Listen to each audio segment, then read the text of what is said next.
Welcome to BAC TV, the Info Broker featuring Robyn Mancell. Hello, everyone. Welcome back. This is our second week now. And so I am really excited. We had a great show last week. And this week promises to be just as exciting. And I have a very special guest for you. So you are here again with the Info Broker. We are keeping you in the know because you don't know what you don't know. So today, my special guest is Bert Wright. Bert calls himself a social entrepreneur.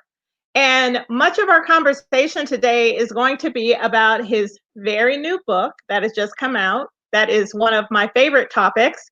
And Bert is talking about the transition from going from an employee to an entrepreneur. So I want everybody to welcome to our show today, Bert Wright. Thank you, Robyn. Appreciate it. How are you doing? Great. Trying to stay cool. Trying to stay cool in the summer. Yeah, that's a little tough lately. It seems like the weather keeps going from one extreme to the next. You're right. It is. But you know what? I count myself blessed. I roof on my head, foot on my table, clothes on my back. So hey, that's a little heat. I'm okay. I'm more than fine. So I'm looking forward to this conversation because you and I started a conversation. It was going to be brief, and then we really started talking about the basis of the new book that you have.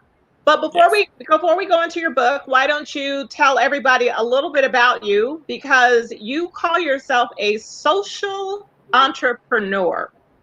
So take us back a little bit and give us a little bit of the history about how you came to be obviously working as an employee and now being on your entrepreneur grind. So tell us a little bit about Bert.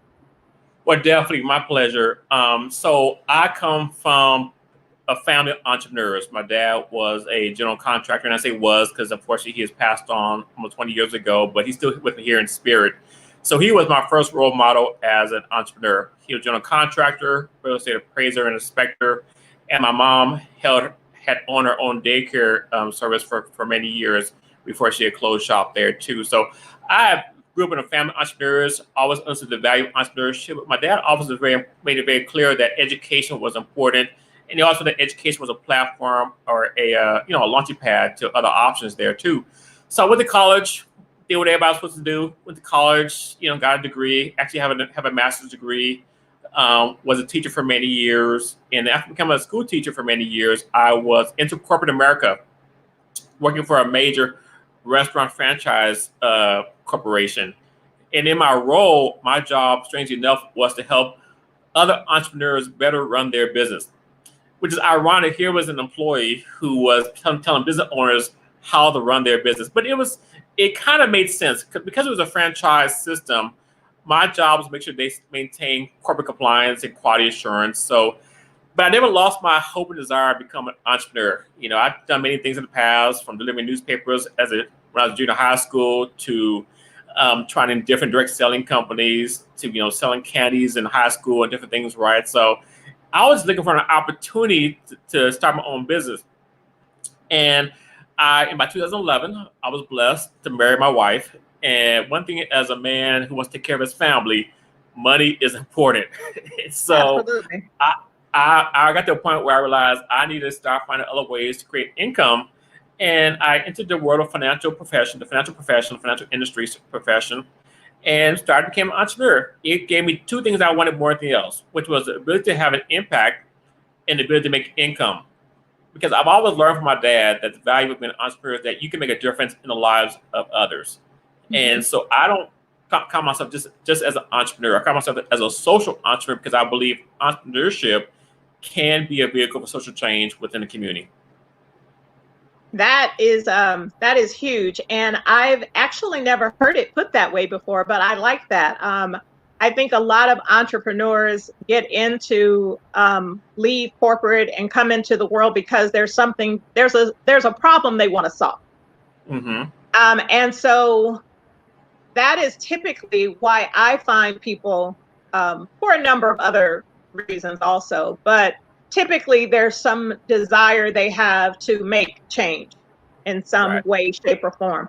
And so I want to go back a little bit to the when you were in charge of a restaurant. You said it was a franchise also, right? Yeah, right. What was your job there? Was it to make sure that they stayed afloat? Was it to make sure they had everything in order? What specifically was your job then with these restaurants?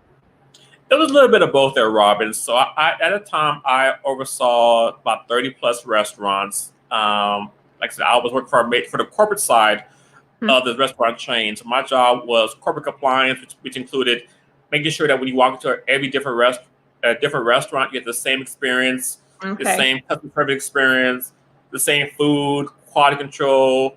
That also included, staff development and training. It did also involve, reviewing P&Ls and profitability and loss as well there too. So, the section that I oversaw, it generated over, $15 million on an annual basis. So it wasn't like this small little part of a company I saw. It was substantial. I was there for about 7 years. So you times it by 7, over the course of my 7 years, my job, I oversaw over $100 million worth of revenue for this particular company. So it was the goal was just to see the company was maintaining itself, could pay its bills and pay its employees. And, and I learned a lot. What I learned from that experience was this: entrepreneurs think profits and employers think paychecks.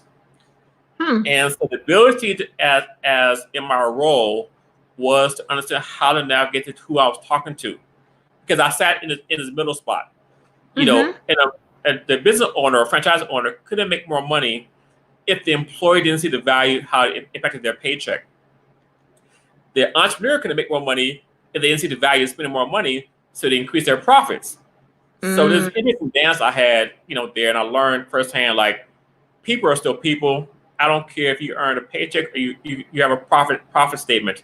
People still want to be treated with respect, and at the end of the day. So from there, where did you end up going from the restaurant industry? And that's a tough industry. I actually was a part owner in a restaurant for 8 years. And I know that most restaurants, that's really tough work. They go out of business. It's a tough job running a restaurant. So from there, you went into, what was your next step? So while I was currently at my current place of employment at that time, about 2010, 2011, I started exploring some other entrepreneurial activities. And so I started working part-time as a financial professional on a part-time basis, starting probably about late 2010, 2011. And that's where I started trying to figure out how can I make this transition from where I was currently working. Now, here's the funny thing about that. I was working at this job for about 7 years, and I became gainfully unemployable after about 5 years. And I shared in the book about how I started growing as a person. I started growing as an individual. I was reading more books about personal and professional development, that I knew that my path at my current place of employment no longer fit who I was as a person. And so sometimes your listeners may be wondering, hey, you know what? We get to a point in our lives where we become more than what our circumstances may tell about us. And I realized at that point that Rob, I'm going to tell you this funny story. They were offering a promotion twice. So they were offering a promotion twice. Okay. And like, you're one of the most qualified people on our staff. Your franchisees love you. Your trainings are always the most well attended. We could tell you're a former school teacher because all of you train very well, and you definitely empower your staff.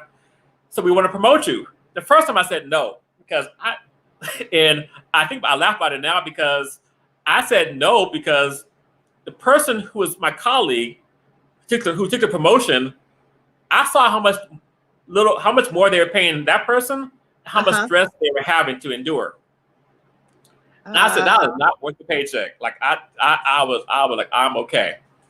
About a year later, they offered a promotion again, and I knew at that point that probably was the straw that broke the camel's back, where it was like, you know what? I had to turn it down again. Like, it didn't make sense. I didn't want to get locked in. I knew my future was not at this company. And so that's when I started getting more serious about finding another outlet as an entrepreneur. And that was my platform, on a part-time basis, building my business while I was still working. You said something really important. And I did tell our listeners that we're going to talk about this. in addition to, like I said, getting into the guts of your book, because this is a very important topic right now, particularly us being in the middle of a pandemic. We have so millions of people that are out of work. So your book, the going from an employee to an entrepreneur, is definitely a read that I think most people that are challenged right now during this time, you give some really good insights into that. But there's something that you said that I thought was really important. And you said it didn't make sense. Now, we can say sense, S-E-N-S-E, or we can say C-E-N-T-S. It didn't make sense. Because you were talking about looking at the time that this person had to put in. And for you, that did not make a lot of sense. Now, tell me what you mean by that, because entrepreneurship, sometimes you're working more than you worked on, even on your 8-hour job. But then most entrepreneurs are looking for a certain sense of freedom. So what was in your mind when you said that didn't make sense to me, watching what was going on with that person? Well, Rob, I think this is a great segue into something you posted earlier on social media. I saw your page about, have you ever calculated your ROI on the time you spend somewhere, right? Yep. And I think ROI is easy. You know, the easy part of ROI is money, right? You know, what does it mean? You know, that's the easy part. You know, my money. You know, you put 1 hour in, you get paid $10 back, or $20 back, or $1,000 back, whatever. Right? That's the easy part. But there's another ROI that we don't always, that might be a little harder to quantify initially, which is your emotional and spiritual and mental well-being, right? Your peace of mind. We call it your peace of mind, right? And what I saw was that given the extra income or pay raise I would have received would have cost me my peace of mind. It would have cost me my health. It would have cost me my a quality of life that didn't make sense. Now, to each their own, right? I'm not saying that's wrong. You know, people want to climb the corporate ladder. That's perfect. But I realized for me, where I saw myself and the vision I have for myself, and I'm quite frank, the calling I had on my life, I knew that ROI for that additional income would have been a trap. It would have been a cage. Because I would in the natural, I would got very comfortable based on that. So, does that kind of answer your question, Robyn? Do you want me to add that? Yeah, well, like you said, it's a perfect segue, because I wrote some things down. We'll talk about this. This is why I think this will take us perfectly into your book. So I posted earlier today, do you understand the ROI on your time? And I don't think people take into consideration that time is something you have to factor in, right? So it's not just about the money, but you have to look at, what does that money cost you? Like you said, peace of mind, right? So I wrote down 3 examples. And so the first one I wrote out was, let's say you make, and we're going to all use $10,000 a month. Okay. So if you make $10,000 a month, there's an industry that I work in that, let's say 2 deals that would take about 5 hours to do those 2 deals. Will generate you $10,000 a month. Okay. Well, when I take the 5 hours, I gave it an extra hour just to be. So if I take the 5 hours that it took to get those 2 deals and I divided it by 10,000, I got $2,000 an hour. Right. Okay. So we're $2,000 an hour. Then I took the financial industry, I'll just say the financial industry as an investor or trader, 2 hours a day, 3 days a week, only 3 days a week. And I'm taking these from actual examples of people that I know. Right. So 2 hours, three times a week is 6 times 4 is 24 hours. When I divide $10,000 into that, I get $416 an hour. Right. Okay. All right. So here's your segue. This is perfect for your book. If you are working now, I've always said this. If you work a job 9 to 5, you don't work 8 hours. Right. You work more than that. Right. Because you have to get up in the morning and prepare to go to work, right? Mm-hmm. and you have to get in your car and drive. Well, not now. So Right. this might be a Right. little, but typically people have to get in their car and drive. So Right. you really are working 12 hours a day. You're not Right. working 8. And you work 9 if you included an hour lunch anyway, right? Right. You just Yep. didn't Yep. get paid for that, right? So, okay. So I said 12 hours times 5 days a week is 60 a week, 60 hours a week. Times 4 is 240 hours a month. Mm. Mm-hmm. I then took that same $10,000 and divided 240 hours into that, and I got $41 an hour. Wow. Wow. Okay. So that is for my audience that you and I were both on this post, and they wanted to understand, what do you mean? Because people are not used to putting in their time. Well, that's a great point there, Robyn. And because when you make that leap from employee to entrepreneur, Mm-hmm. and you talk about the value of your time, time is not necessarily linear when you're an entrepreneur. Mm-hmm. In the beginning, it may be linear, which means you put in literally for every hour, you may put in 10 hours for one unit output in the beginning. But over time, you may put in 1 hour of input, I mean, 1 hour a unit of work, and then 10 units of output, whatever, right? Yeah. Because I think one of the biggest things people struggle with as going from that transition is that they want an equal payoff in the beginning. And Oh, it does yeah. not happen. If that's probably one of my biggest pet peeves or misconceptions is that the initial beginning groundwork of entrepreneurship is not an immediate 1-for-1 trade-off. Mm-hmm. Generally, it can be 10-to-1 trade-off. 10 units of measures in to get 1 unit measure out. It takes sometimes years, months, or weeks, depending on your skill set, to go from 1 unit measure in to 10 units of measure out. And so whether you may be earning, and this is a very transparent truth, many entrepreneurs earn less in the beginning when they're working a job than they might have staying at their current 9-to-5 location. Yeah, that's very true. Now, you're married. Is your wife also an entrepreneur? She is entrepreneur minded. She is currently in the process of working to get her license as an MFT. Her goal is up and open her private practice. So I'm blessed that I have an entrepreneur wife. So together we can work together, which I think is powerful. Yeah, I agree with that. It's very powerful because you guys both have an understanding of the ups and downs in that particular industry. There are times people don't understand the challenges, the workload, sometimes the money issues of being an entrepreneur. So that's really a benefit. I think that you both are entrepreneurial. Yes. I thank God every day. Knock on wood. That's really, really good. So now let's start to transition into your book, because you got some good things in there for the book. So why don't you tell us, like, what had you always wanted to write a book, or is this something that you felt like you needed to get your message out to the world? The book really came out of people just asking me about my transition, my process, and how did I do it. So one thing I tell people who watching this, for your listeners, is that you never know. People are watching you, and people are being mindful of your journey. Those who've known me for 20 plus years would say Bert. I never saw Bert as an entrepreneur. Bert was always that cool, laid back guy in the back of the room, got along with everybody. But Bert is the one who became the entrepreneur, and Bert's the one who's in sales. Bert's the one who's been successful in sales, what I write. So I started having people started asking Bert, how'd you do it? What was your process? What was your thought process?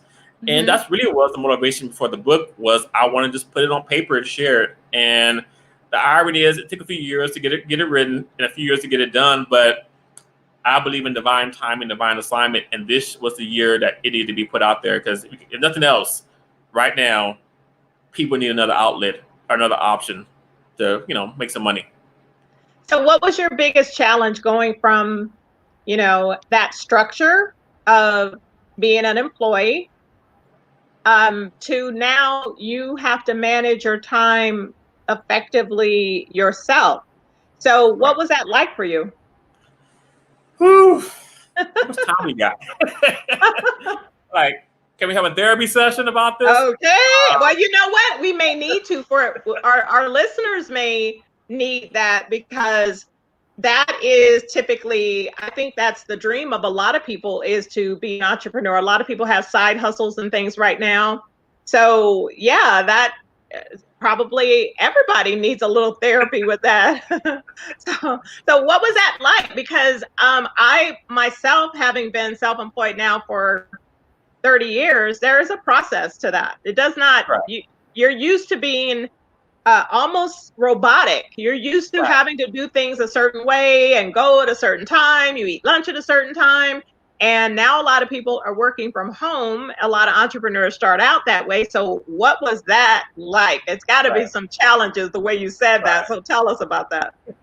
So right now, I thank you for that. So I can think of three main things that are probably the biggest challenge going from an employee to entrepreneur.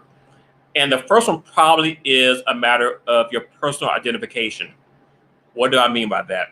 Okay. So oftentimes if you have a job, that's who you identify with. You are a doctor, an attorney, you're a teacher, you are a plumber, you're a carpenter, different things. And that identification is part of your social network and part of your social support system. Mm-hmm. So it's one thing, as I mentioned in the book, it's one thing to now be an employee. As an entrepreneur, my workday starts any day of the week. My Mondays could be, my quote unquote Mondays could be a Sunday, it could be a Tuesday, it could be a Friday, it could be a Saturday. I get to choose when I get to go to work as an entrepreneur.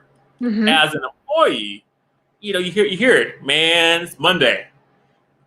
I'm so glad it's Hump Wednesday. I can't work Friday in the weekend, right? And what happens in that level of personal identification, you have a social circle that endorses that. So how do you transition? That's a part of that problem, was realizing that the same people hung out before who had the jobs.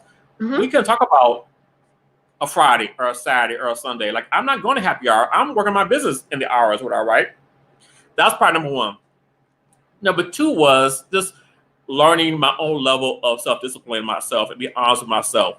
When you've had a 9-to-5 job, your job has trained you or indoctrinated you, whatever word you want to use, on how to plan your schedule.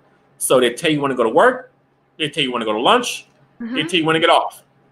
And if you haven't taken the time to train yourself on how to navigate those dynamics, when you suddenly have all this free time on your hands, right? When you brag about as an entrepreneur, you suddenly have all this free time, but you didn't put a structure in place. Now you're working for yourself. Because now you're used to like, hey, I can wake up when I want to. Before last week, I was working my 9-to-5. This week, I'm working myself. I'm going to start my day at 8 o'clock. 8 a.m. shows up. You know what? I'm going to sleep until 10. I'm going to watch a TV show. It gets 10 o'clock. Well, lunchtime. Who wants to call? Who wants to work during brunch, right? So, I'm going to go to lunch. And then, you have a nice, healthy lunch. You have a 2-hour lunch break. At a 9-to-5, they will fire you after day 3 if you made it that far, right?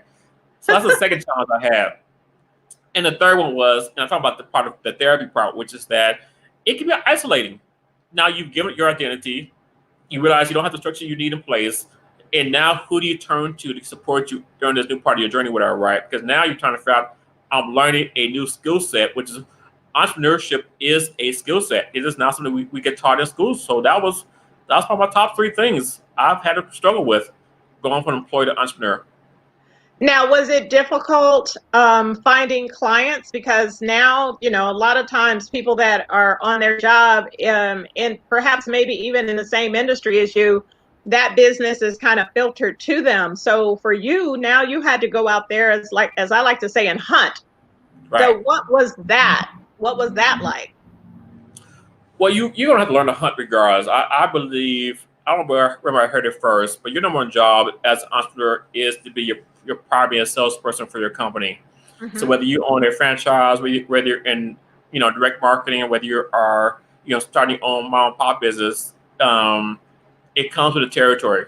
Marketing is an ongoing process. Even in this current climate, I'm still marketing and putting my name out there some kind of way. So I just believe you're going to have to realize that's part of the business. There's no easy way to get around that. That might be too harsh for some people to hear that right now, given this current climate, but you have to understand marketing and advertising comes with the territory, and it is part of the process. I lucked out that when I started in this business, I had a platform I could tap into to find current clients that might be interested into my business. But I also asked my warm market, say, hey, you know what? Are you in need for what I have to offer? And if you're not in need, can you at least keep me in mind? Anybody you run across that may have a need for my services there too. So it's ongoing, Robyn. I don't think it ever stops.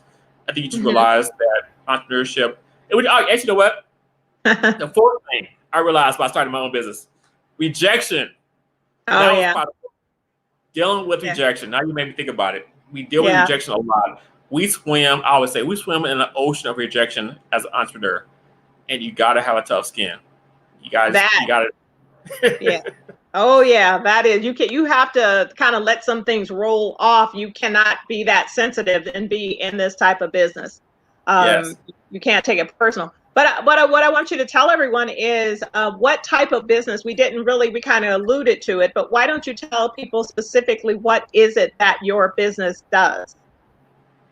So I am a financial planner, financial advisor. I help people plan exit strategy with their finances in hopes that they can use their finances to leverage the lifestyle they want to create for themselves. So whether they are currently employed, whether they currently are an entrepreneur looking for an exit strategy for themselves, which ironically is the title of my website. Say that again. What's the title of your website? It's yesyourexitstrategy.com. Ah, okay. I like that. Yesyourexitstrategy.com. That's very catchy.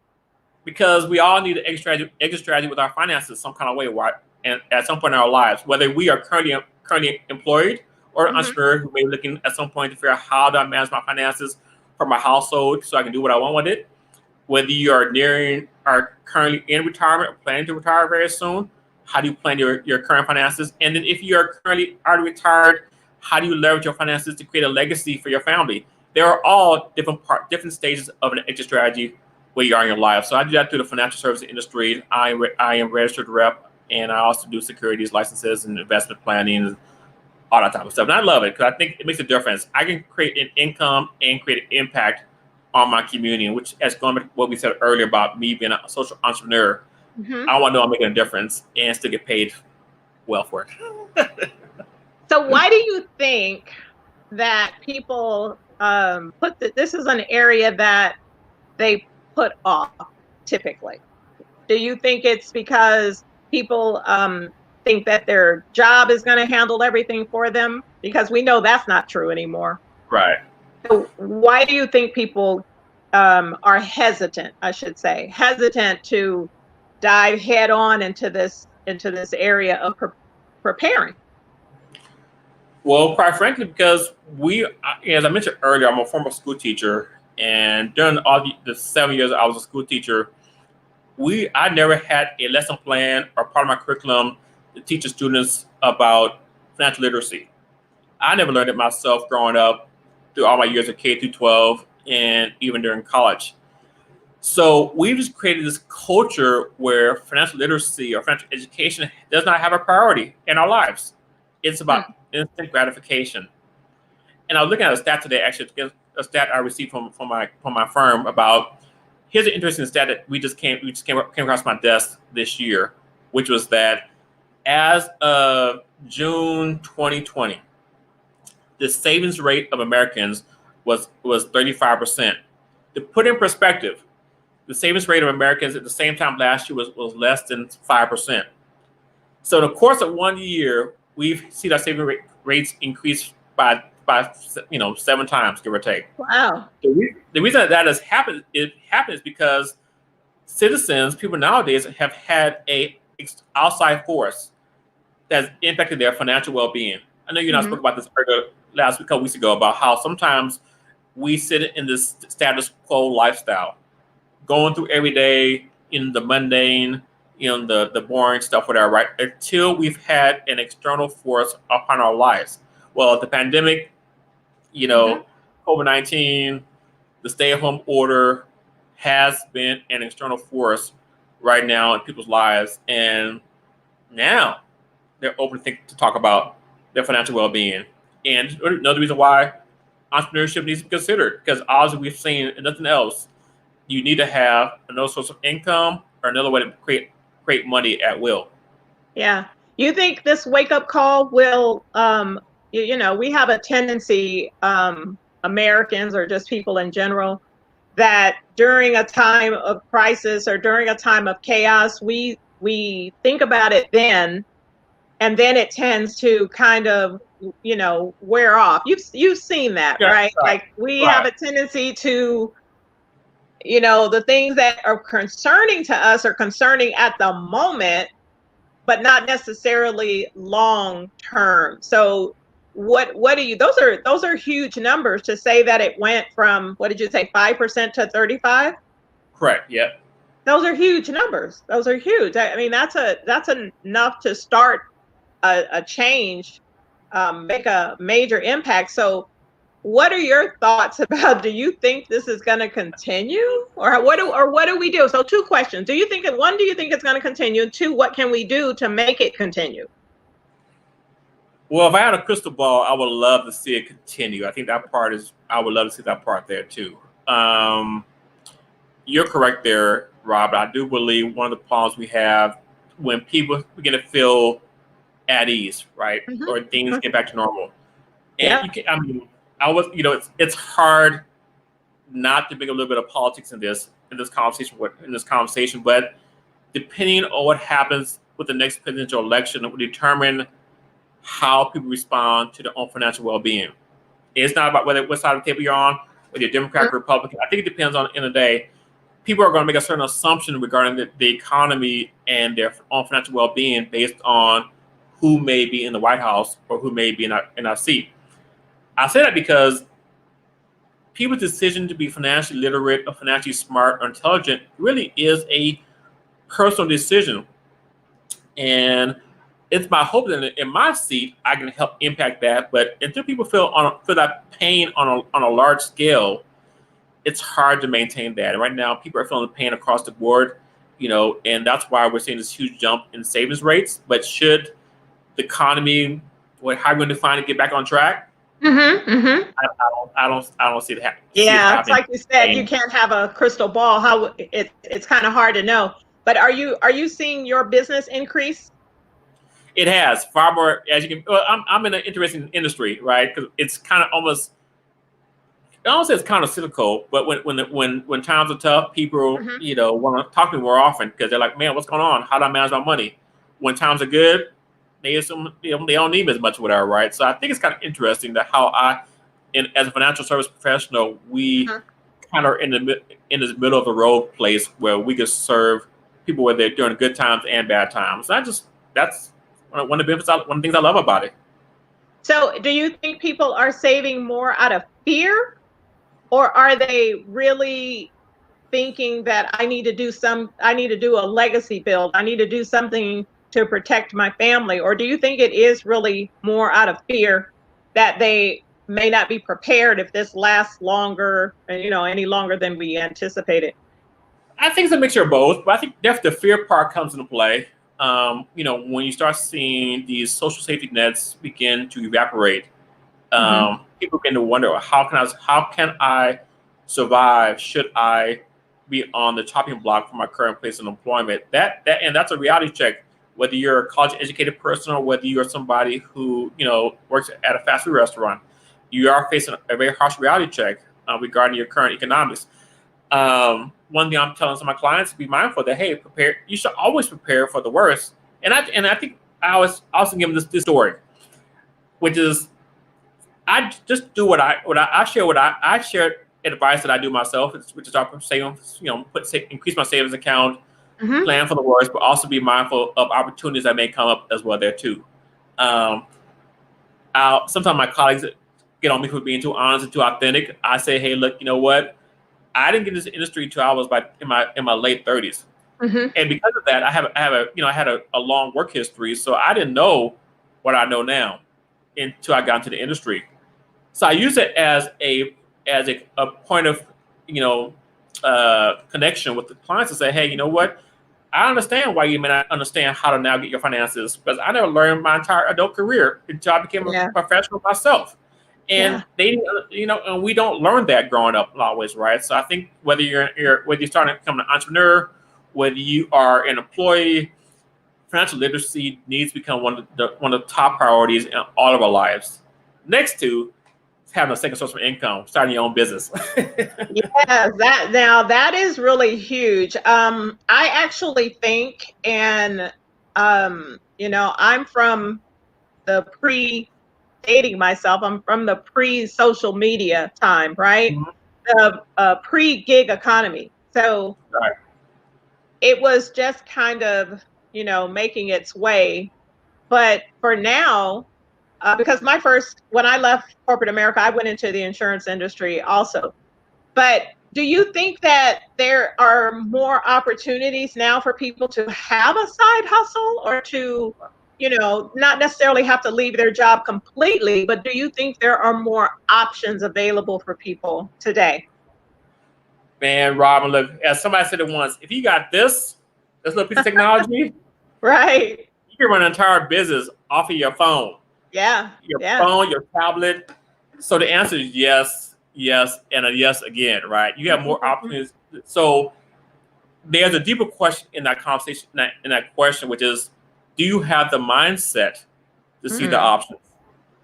And that's probably where, I mean, that can go even deeper, Robert. Like, are you open to opportunities that may provide an additional source of income, or support your lifestyle? I mean, that could be anything from the sister who does braids on the side, to somebody who sells something on online, to somebody that opens a shipping business. I mean, there are opportunities out there for you, but do you have the eye for it or the mindset for it? Because it's not going Yeah. to come to you, knock on your door. And that's still, yeah. So why do you think people, what are you finding, especially with your book, that move from employee to entrepreneurship can be a little scary? What do you think it is that stops people from taking that leap of faith? Well, one thing I think I mentioned earlier about entrepreneurship is a skill set. Mm-hmm. And the biggest skill set you have to learn as an entrepreneur is how to write your own check. Let me back up again what I mean by that. When you Yeah. work a 9 to 5, you put 80 hours in, your employer writes your check for you. Whatever that dollar value may be, whether it's $1,000 every 2 weeks or $10,000 every 2 weeks, what I write. You clock in, you clock out, your employer writes your check. So you may think you created your check, you did to some degree, but Mm-hmm. you did not sign your own check. When you become an entrepreneur, you have to learn how and embrace the power of creating money out of thin air. Which I think that goes on a whole nother level of who you are as your divine, and your beliefs in certain ideas of faith, whatever, right? But I believe that if you understand that we've been given dominion over everything in the world, and we can create things at will, then you understand that as an entrepreneur, you have the capacity to create money. Like, think about the chair you're sitting on, the chair that I'm sitting on. At some point, that did not exist. Someone had an idea, manifested that idea, put it in a furniture store, sold it, and made money. So literally they created money out of nothing. We make it very simple that, hey, look, you know what? Look, that chair was there. That's how I made money. But Mm-hmm. you have to have the idea, manifest it, manufacture it, and then it becomes real, and you make money like that. And I know that may sound kind of esoteric and that weird, but that really is probably the biggest reason why people are hesitant. They don't trust themselves on the ability to make money out of thin air. I know it sounds weird to say, like magical, but it really is the truth. That's what entrepreneurs do. We create something out of nothing. No, that doesn't sound, that is actually textbook from The Science of Getting Rich. Yep. The Science of Getting Rich talks about that same thing. There's first a thinking. There's this first, you have to think about it. Right. That's where it all starts. Everything starts from a thought.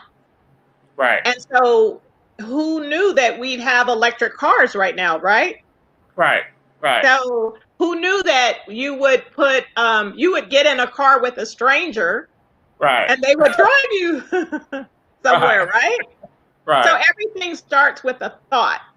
And so that thought then is what you then can manifest. Like you said, you can then manifest your dreams. I mean, you never know that idea that you have, how huge that idea can be to somebody who is looking for that very thing that you thought was maybe a crazy idea. Right. And with that, Robyn, you know, any crazy ideas doesn't have to be anything major. You don't have to create the next Tesla. You don't have to create the next Facebook. Yeah. It could be a simple fix on something that we currently use every single day. You know, it could be we think about Apple AirPods, but how many different versions of earbuds are out there? People talk on the phone. Yeah. You know, it doesn't have to be a whole brand new idea. Just a different version of that. Yeah. They say some of the best ideas are taking a current idea and then tweaking it a little bit. Right. It's kind of doing something a little bit different. Like we know we have Apple and then we have the Samsung, right? So you have, those are two completely different types of phones, and they both do very, very well in the clothing area or in the makeup or even in courses. There's a lot. I think there's a lot more opportunity than ever before. Would you agree with that? Yes, wholeheartedly, and then some. Yes. And so, who is the perfect candidate for your book? What do they get out of buying your book and going? Did you say that there is also area for them to write, take kind of journal and some things? I think you said that. So thank you for that, Robyn. So the perfect candidate for my book is somebody who is.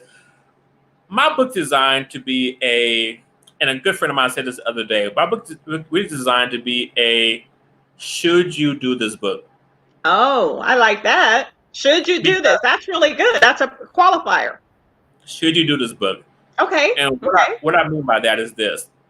I want to share the realities of my journey as an entrepreneur. Now, I love entrepreneurship, and I understand, I'm very biased about that. But I want you to think about some things that you may not think about when it comes to entrepreneurship. There are many books about how to, form an organization, things, marketing, sales, different things, but I want you to see my book as that kind of that little step, that quiet moment when you're sitting home or you're driving home from work or different things about, man, I hate my job today. I think it's time to start my own business. What's your reason why you want to start your own business? Do you have a strong reason why? Do you really have a business, right? Sometimes people think we have a hobby that we turn to a business. Really, it's just a hobby. It's like you like it, but no one's going to pay you for it. I define a business as a product or service somebody's going to pay you for. Because if they don't, it's not really a business. Get your mind right. Are you prepared for the mental hurdles and obstacles you're going to go through during that thought process of becoming an entrepreneur, right? And it's going to include everything in your life. If you're married, your kids, your friends, all of those are going to be put at risk some kind of way when you become an entrepreneur. And I've seen examples where they turn out very well, and I've seen examples where they turn out very bad. Yeah. The last couple things, one comes along the lines of understand the financial aspects of starting a business. I think we especially in today's age, and you and I talked about this previously about, social media makes entrepreneurship very sexy nowadays. But there's a whole other backside of entrepreneurship when it comes to knowing your numbers and how your numbers operate when starting your business and running your business. Are you aware of how that operates there too? And then lastly, I'm a man of faith. Can you keep the faith in the process? Because entrepreneurship really is about taking a leap of faith and understanding you're going to create something out of nothing in that process. And how do you keep your mind right in the midst of all that? And if you go through those 5 steps, you can download a worksheet, at the end of each chapter. And the worksheets are things you can fill in yourself as you're working through the workbook and say, hey, you know what? I never thought about that. Maybe I should document that journey, that process, and see if it makes sense. And I at the end of my book, I tell you, my job is not to discourage you. My job just gives some perspective. I'm gonna welcome you to entrepreneurship, but if it's not for you, that's okay.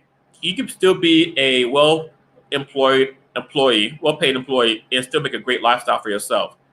But entrepreneurship is really for those who say, hey, look, I'm gonna put that to the side and I'm gonna bet on myself going forward there too. So that's what I would say the book is for. Those who are trying to figure out, should this be for me? I like the way that you said that it gives them perspective, Yes. because a lot of people don't necessarily know what they're getting themselves into. And it Right. might be better if they stay on their job Right. and go from that phase of, like you said, from hobby to then turning it into a actual business. I know my brother did that. My brother is a captain for LA County Fire Department, Mm-hmm. but he has been fishing since he was, as long as I can remember, he's been Right. fishing. Mm-hmm. And so it was a hobby. It was pretty much a hobby for a while. I'm sure there's lots of people out there that fish or do something to that degree. He took an early retirement. And when he took that early retirement, he was able to turn that hobby into an actual paying business. Wow. And so I think there is a journey, as you said, to where sometimes you can be frustrated when you're like, I got to get out of here. I can't stand this. Right. But it's probably a better plan, like you said, to kind of test it out and to see. And so are you giving them a look at it through your eyes? Are you kind of giving them a sense of, look, this is what you got to pay attention to. This is your checklist. This is what you have to know. Because like you said, you're not trying to discourage them, but you are trying to empower them with the right information. Right. Yeah. So when they read the book and they download the workbook that comes along, the workbook that comes with the book, there is a checklist. Okay. There are sheets they can document their thoughts. They document, resources they can tap into to figure out, is this an actual business they can create a business from their idea. The goal is to just give them some tools to work with.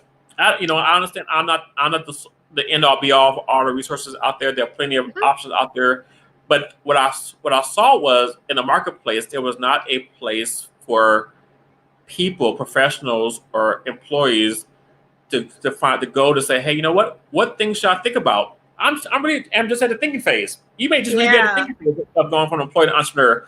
Am I prepared for how my circle may change? I'm prepared. Have I looked at my finances?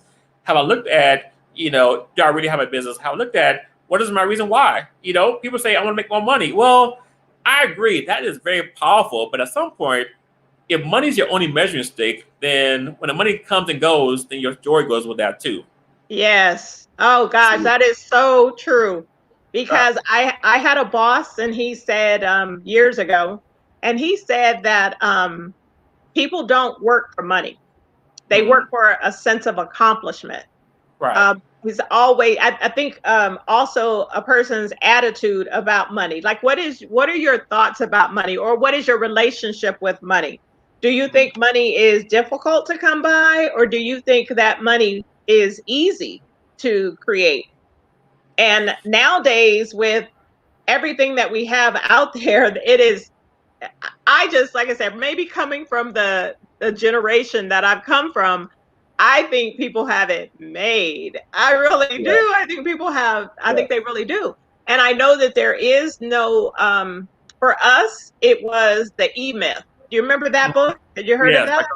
Michael Gerber. Yep. Yeah. So for us, that was the book. So now it's like you've created a modern day for your average entrepreneur, that they can find out whether or not they can kind of, take put their toe in the water, like in the deep end, and they can kind of see whether or not this is for them. The other part of what I like about this too, Bert, is that because you are in the financial services industry, that those two go together. Did you know that that's what you were doing when you put this together? A little bit. I had an idea about that. If I'm very transparent, I just want to write the book. Okay. Because as a teacher and some of the servant's heart, I want to have an impact on the world. And part of it was like I knew this was a request from many people in my life and my circle who say, Bert, please share your story. We want to know more about this process, right? If I am blessed to get some additional clients out of that, that's icing on the cake. But I knew this goes back to how you introduced me earlier in the show as a social entrepreneur. I want to make a difference. I believe as an entrepreneurship is a vehicle for social change. So I wrote the book to say, hey, you know what? I want to make a difference in my world, in my community, and yeah. So speaking of your world and your community, who are you talking to? Is there a particular organization, or do you talking to the youth about helping them get started? Because I really do think that, like you said, if financial literacy is taught earlier, if we can get this to be the new norm, the new normal for young people, then we could raise those numbers. A 35% could raise, because a lot of people are very much consumers. There's a lot about going out and buying and shopping and spending a lot of money. But a lot of our young people, it's so accessible for them to use their phone and just buy whatever they want. So are you involved in any communities locally? I know you're here in Southern California. Are you involved in any communities that, or any organizations that are getting that message out? So the answer is yes. Right now I'm in the process. I have been part of my alumni association with my local collegiate alma mater, primarily the Black Alumni Association. And one of the things we're talking with the Black college students is the importance of financial literacy. I mean, obviously in my industry, we know the numbers as well there too, Robyn, is that, the wealth gap between Blacks and whites is 10 to 1. The wealth gap between Black women and white women is between $42,000 for a white woman to $5 for a Black woman, give or take, assuming all things are being equal always, right? And it's because we don't talk about financial literacy within our community. So one of the things, my passion project right now is working with my local, the local Black college students near my university where I graduated from, to talk about understanding. Hey, you're about to graduate from college. You're a freshman. You are getting a financial aid packet that may be more than what you may need. You're taking out student loans now. I mean, we already know the numbers. The student loan issue is over $1 trillion plus. I mean, you can add plus, right? And so how do we start teaching our youth, our current generation, right? Now, granted, in an ideal world, we're having this conversation when they're in first grade, second grade, all the way up to K through 12. So by the time they graduate, they have a working knowledge of how finances work. But currently, I'm involved with my alumni association, teaching the college students about financial literacy and budgeting and planning right now. Yeah, that is extremely important. When we talk about the legacy gap or the wealth gap, you and I have talked about this before. For those of you that don't know, I was the founder of a company that was to teach women specifically in the finance. And Bert is an honorary. He's an honorary member. I think, what did you go through? 1 or 2 classes? Yeah, I went to 1 or 2 classes because my schedule got crazy. I felt so bad. I was like, oh my God. Oh my God. It was a blessing and a curse, right? The blessing was my business picked up. So I was trying to figure out how to do my schedule, but I'm always honored. And I love what you do, Robyn. I always share your information wherever I can. I praise your name where I can. Oh, we appreciate that so much. Yeah, because I feel the same way about getting the message out. And there's so many ways that we can all participate in that, because there are things that you can teach people that can start to create that 3rd and 4th legacy. As you know, I have a granddaughter, so she is a 4th legacy for me. And I've already set up several accounts for her. I've diversified those accounts such that when she gets to, I've set her up at age 25. Right. That she has several different accounts that have been set up for her so that she doesn't have, she's ahead of the game at that point. Right. And so you have such a strong ability to do that. How are parents, I don't know if that's a large part of your network, but are you finding that parents are thinking about their kids, or are they really still thinking about themselves right now? Tough question, huh? So, how should I answer the question here, Robyn? And I think about my wife. My wife is actually the therapist in our household, so I think she deals with family therapy more often than I do. But if I would consider myself a financial therapist, and I want to honor and acknowledge what you're doing for your granddaughter there, Robyn, because I think if adults or parents, even if not for themselves, maybe they made some bad financial decisions for themselves, they're not where they want to be financially, if they can see beyond themselves and think about the next generation, And what does that mean? To create a legacy for their kids or their grandkids or their grandkids, what that can mean. As I mentioned earlier, I think unfortunately we still are in a society where financial literacy is not a priority. I don't care where you are, what status, life are always, right? We are still thinking about the now versus tomorrow. And I always share my story. Like, I didn't know what I knew until I got to the industry. Yeah. But what I've seen, having been in this industry now almost 10 years, and I've seen the deficit and the consequences of not thinking about your future. Mm-hmm. When I sit across a client who is potentially, 60 years old, wants to retire in 5 years, and realize they can't afford to retire in 5 years because they never thought about tomorrow, 50 plus years of yesterdays. Yeah. It's because we don't think about it. So if I would give one message to the audience today, it would just be mindful that tomorrow is going to come, and it will come here sooner than later. And when it does, where do you want to be when that tomorrow now becomes today?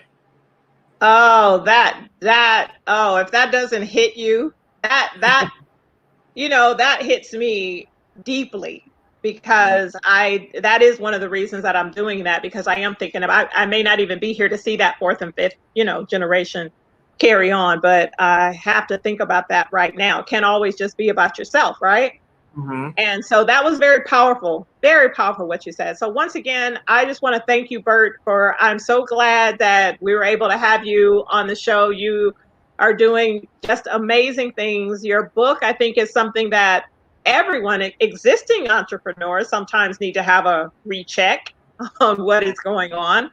So I think it's so powerful. So, and once again, your website, tell everybody that is, yes, your exitstrategy.com. This is Bert Wright. You guys can see him on social media. He's on Facebook. LinkedIn. Yeah, LinkedIn. And again, he is local. He's here in Southern California. And we are just really happy to have you to help empower and encourage and to do the work that you were put here on this earth to do. So once again, thank you. I want to thank our listeners for checking in. Oh, thank you so much. And thank you guys for checking in with us. I hope you got some great information about that. You can go to the website and you can purchase Bert's book. He also has worksheets for you so that you can actually put the work in. You can put the work in, because financial literacy is important.